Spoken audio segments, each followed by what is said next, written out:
तो उसको दंड देने के लिए जो भगवान संकल्प करते हैं, जिस दंड को उठाए थे उसको उसके ऊपर नहीं डाल करके उसका जो शत्रु होता है उसको दंड देते हैं।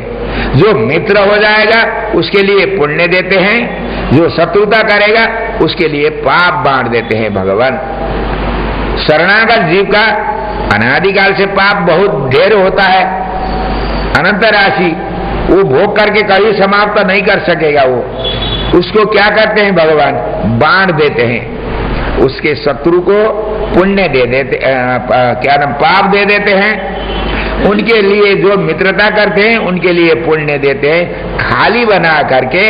अब इसका प्रारब्ध जब समाप्त होता है तब यहाँ से अर्चिरादि मार्ग से इस शरीर, प्रकृति के शरीर को छोड़ा करके अर्चिरादि मार्ग से परम पद में ले जा करके अपने सदृश सुखी बना करके रखते हैं भगवान। इसी अर्थ को दिखाने के लिए उस बाण से समुद्र को दंड नहीं दे करके और दूसरे को ही दंड दिए।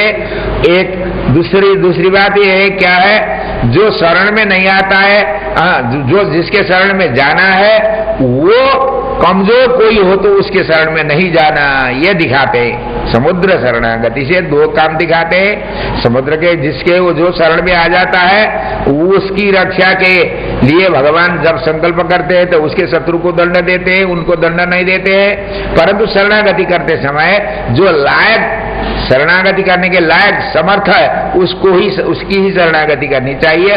सब ऐसे सामान्य पुरुष की शरणागति नहीं करनी चाहिए जो नहीं रक्षा कर सकता है, ये दिखाते हैं।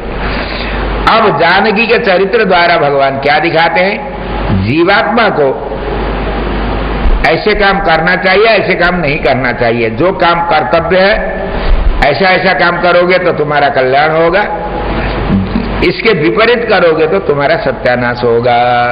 रामायण में किसका चरित्र है, रामायण में किसका चरित्र है, कोई पढ़े हो?